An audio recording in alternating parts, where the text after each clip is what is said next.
They said I had 1 hour to remove my late husband's memorial, or they would fine me another $500. Evelyn Parker stood frozen on her front porch, holding the white envelope with shaking hands.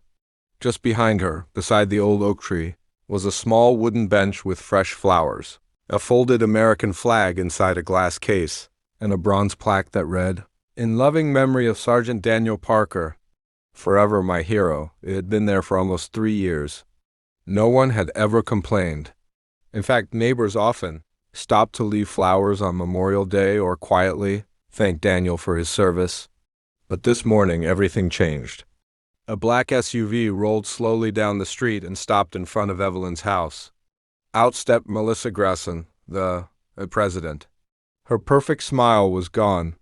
She walked across the lawn without asking and pointed at the memorial like it was garbage.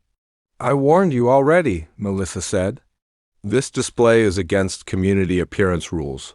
Evelyn looked at her with tired eyes. "This isn't a decoration. It's where I remember my husband." "I don't care what it means," Melissa replied. "Rules are rules." Evelyn's hands tightened around the letter. Daniel had served his country for 22 years. He survived overseas missions that most people could never imagine. But cancer took him only months after retirement. The bench was the last project they built together. He had sanded every piece of wood with his own hands. After he passed away, Evelyn promised she would never move it. Melissa stepped even closer. "If that bench is still here tomorrow morning, I'll have it removed myself. And you'll pay every dollar." One neighbor quietly opened a curtain to watch. Another pulled out a phone and started recording. Melissa noticed but didn't stop. "You people always think your personal stories make you special," she said loudly. "This neighborhood isn't a cemetery." The words hit Evelyn harder than any fine ever could. She didn't argue. She didn't shout. She simply looked at the memorial, touched the edge of the old wooden bench, and whispered, "I'm still keeping my promise." Melissa laughed. "Promises don't matter here. The HOA decides what stays." As Melissa walked back to her SUV, she never noticed the older man across the street closing his garage door. He had watched every second without saying a word. Then he quietly picked up his phone, looked at one name in his contacts, and made a call. "She's finally done it," he said calmly. "It's time." Some people think they own the neighborhood until the truth knocks on their own front door. The next morning, Evelyn woke up before sunrise. She carried a small cup of coffee to the bench, just like she had every Saturday when Daniel was alive. She placed fresh white roses beside the plaque and gently wiped away a few drops of morning dew. For a few peaceful minutes, the world felt normal. Then she heard the sound of a truck. A large towing truck turned into her driveway, followed by Melissa's black SUV. 2 workers climbed out carrying tools. One of them looked uncomfortable. The other avoided looking at Evelyn. "What are you doing?" Evelyn asked. Melissa held up another paper. "The HOA has approved immediate removal. Since you refused yesterday, we're taking the memorial today. You can't just take my property." Melissa smiled. "Watch me." The workers walked toward the bench. Evelyn stepped in front of it. "This belonged to my husband." Melissa crossed her arms. "And now it's a community violation." Neighbors began gathering outside. Some whispered. Others started recording with their phones. Everyone knew Daniel had served his country.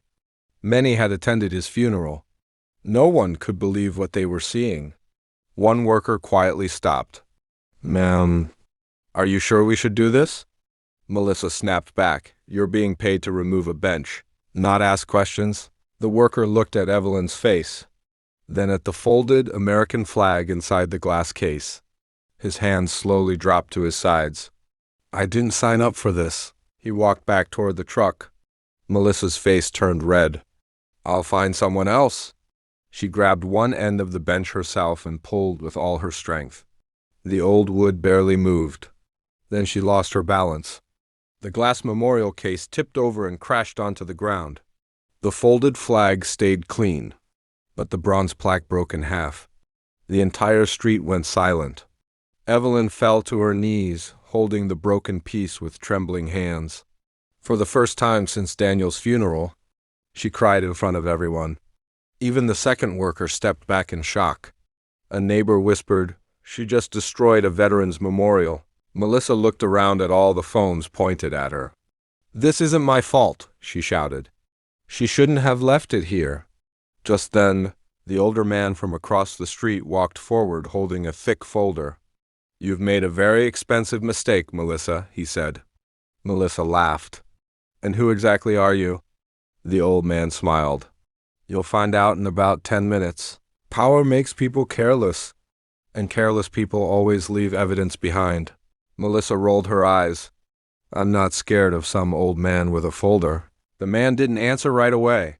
He simply looked at the broken plaque in Evelyn's hands, then at the phones recording every second. "My name is Richard Halley," he said quietly. "I lived across from Daniel for 15 years. He saved my son's life once. And I don't forget people like that." Melissa folded her arms. "Good for you." Richard opened the folder.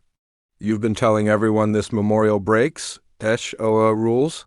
"It does." "Then explain this." He held up a copy of the HOA handbook. "I was on the committee that wrote these rules 8 years ago." Melissa's smile faded. Richard turned a few pages and showed them to the crowd. Section 14 clearly says memorial. Benches are allowed if they stay on the owner's property and don't block sidewalks or roads. Everyone looked at Evelyn's bench. It had never left her yard. Richard pulled out another document. "And here's something even more interesting. This is the approval letter your own HOA office sent Evelyn 3 years ago." Evelyn looked up in surprise. I thought I lost that. I kept a copy." Melissa reached for the paper. "That isn't official." Richard pulled it back. "It has the HOA seal, your board signatures, and one more signature." He looked straight at Melissa. "Yours." The crowd became silent. Melissa's face turned pale. "That's impossible." Richard calmly handed the papers to one of the neighbors recording everything. "Zoom in." The phone camera caught every word. There was no denying it. Melissa herself had approved the memorial years earlier. Someone in the crowd asked, "Then why did she call it illegal?" No one answered. Melissa finally spoke. I don't remember signing that." Richard gave a small smile. "It doesn't matter what you remember. It matters what you signed." Before Melissa could think of another excuse, 2 police cruisers slowly entered the neighborhood. She smiled again. "Perfect. They'll remove all of you for interfering." But when the officers stepped out, they didn't walk toward Evelyn. They walked straight toward Richard. One officer reached out and shook his hand. "Mr. Halley, we came as soon as you called." Melissa's confident smile disappeared. Richard looked at her without raising his voice. "I told you. It was time." The loudest person in the neighborhood suddenly had nothing left to say. The entire street went quiet. Melissa forced a smile and walked toward the officers. "Thank goodness you're here. This woman has been refusing to follow HOA rules, and these people are causing a scene." Neither officer looked at Evelyn. Neither officer looked at the broken bench. Instead, one of them asked Melissa a simple question. "Did you enter her property without permission?" Melissa blinked. "What?" I asked. "Did you enter her property without permission?" I'm the HOA president. That wasn't my question. For the first time that morning, Melissa had no quick answer. Richard stepped forward and handed the officer the approval letter. "This memorial was legally approved years ago. She also has video showing today's damage." The officer nodded. "We've already seen part of it." Melissa frowned. "What video?" A young neighbor raised his phone. "I recorded everything. From the moment you walked onto her lawn." Another voice came from behind. "So did I?" Then another. "And I have footage from my porch camera." Within seconds, 5 different neighbors admitted they had recorded the entire incident. Melissa slowly turned around. The same people she expected to support her were now standing beside Evelyn. One officer collected the videos while the other examined the broken plaque. He carefully picked up one piece and read the words engraved on it. "Forever my hero." His expression changed. He looked at Evelyn. "Ma'am, was your husband a veteran?" She quietly nodded. He served 22 years? The officer took a slow breath. My father served too. He gently placed the broken plaque back into Evelyn's hands. Then he faced Melissa. Were you the one who damaged this memorial? Melissa pointed at Evelyn. She tried to stop us. It was an accident. Richard spoke before anyone else could. No, the videos will answer that. Just then, another black SUV stopped at the end of the street. It wasn't a police vehicle. It wasn't an HOA vehicle either. A woman in a Navy business suit stepped out carrying a leather briefcase. Richard smiled the moment he saw her. You got here fast. She nodded. I came as soon as I heard whose memorial was destroyed. Melissa looked confused. And who are you supposed to be? The woman closed the briefcase and looked directly into Melissa's eyes. My name is Rebecca Lawson. I'm the attorney hired by Sergeant Daniel Parker before he passed away. Melissa's face lost all its color. Evelyn stared at Rebecca in complete shock. I never hired a lawyer. Rebecca gave her a gentle smile. No, Evelyn. Your husband did. Some people plan for tomorrow. Heroes plan to protect their family long after they're gone. Evelyn could barely speak.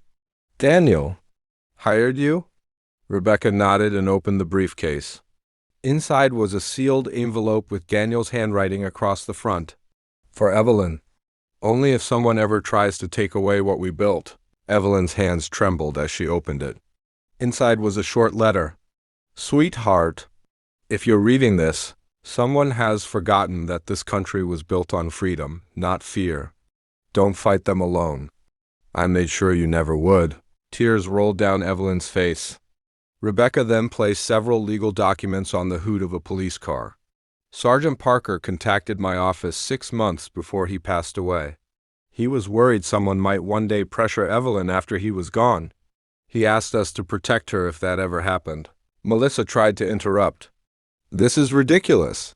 She's just making stories up. Rebecca calmly handed one document to the officers.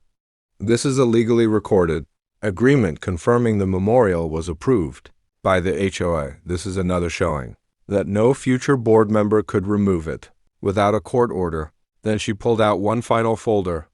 And this contains complaints from homeowners about Melissa. The officers looked through the pages. There were forged warning letters, unauthorized fines, trespassing complaints, even emails where Melissa ordered board members to ignore the AS own rules. Richard quietly added, people were scared to speak before today. One by one, neighbors stepped forward. I was fined for flying my son's military flag. She threatened to tow my truck. She entered my backyard without permission. I have emails too. Within minutes, the officers had a growing stack of evidence. Melissa looked around for support. No one stood beside her. Every neighbor she thought she controlled had turned away. One officer finally spoke. Melissa Grayson, based on the evidence in today's incident, you're being investigated for criminal property damage, trespassing, and filing false HOA enforcement actions. She took a step backward. You can't arrest me. I'm the HOA president, the officer calmly replied. Being HOA president doesn't put you above the law. As the handcuffs clicked shut, the entire street remained silent. Nobody cheered. Nobody laughed. Justice didn't need applause. It only needed the truth. Over the next few weeks, the HOA board voted Melissa out of office. Several homeowners filed civil lawsuits, and the association adopted new rules requiring every enforcement action to be transparent and approved by the full board. Evelyn was never charged another fine. The neighbors surprised her one Saturday morning. Without telling her, they rebuilt Daniel's memorial. The new bench was made from strong oak wood. The bronze plaque was replaced with an even larger one. Fresh flowers surrounded it. An American flag stood beside the bench with permission from the entire community. Richard placed the final screw into the plaque and stepped back. This one isn't just for Daniel, he said. It's for every family that refuses to be bullied. Evelyn sat on the bench as the evening sun slipped behind the trees. For the first time since losing her husband, she didn't feel alone. She looked at Daniel's name and smiled. They tried to erase your memory, But all they did was remind everyone who you really were. The street grew quiet. Children played nearby. Neighbors waved as they walked past. Some even stopped to leave flowers. Daniel's memorial no longer belonged to just one family. It had become a symbol of courage, respect, and standing up for what is right. The strongest memorial isn't made of wood or stone.